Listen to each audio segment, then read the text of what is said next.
पंडित जी, हम आपसे जानना चाहेंगे कुछ ऐसे कुछ चमत्कार या कुछ आपके ऐसे भक्तजन जो कष्ट लेकर आए हों और बाद में आप उसका प्रमाण रहे हो कि हाँ, उनके कष्टों का निवारण माँ के दर में हाजिरी लगा के जो है दरबार में जो है वो दूर हुआ है।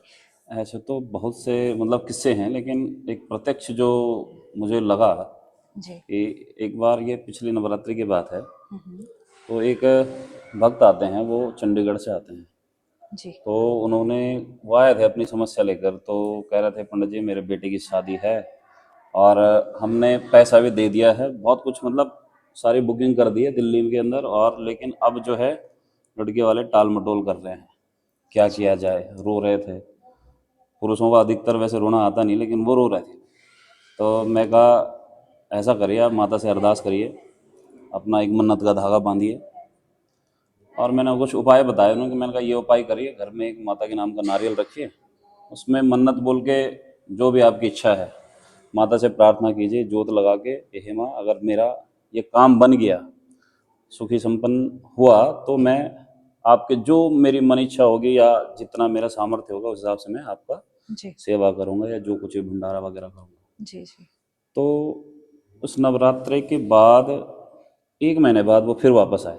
तो मैं तो खैर उनकी शक्ल भूल गया था, मैं नया नया था, अच्छा। इतनी याद रहती नहीं थी कौन क्या है। जी। जी। फिर जी। वो आए तो उन्होंने मुझसे बात करी कि पंडित जी मैं पहले भी आया था आपके पास, हाँ हाँ। 1 महीने पहले, आपने जो उपाय बताया था, और माता की कृपा से मेरा वो काम हो गया, बेटी की शादी अच्छे से निपट गई, लड़के वाले भी मान गए, सारे हो गए, और अच्छा। बहू भी विदा करके हम ले आए। अच्छा। और बहुत सारी चीज़ें होती है, बाकी तो भाव भाव की बात है। जिस बिल्कुल। जिस भाव से जो आएगा उसको उस भाव से ही माता देखेगी। बिल्कुल, बिल्कुल।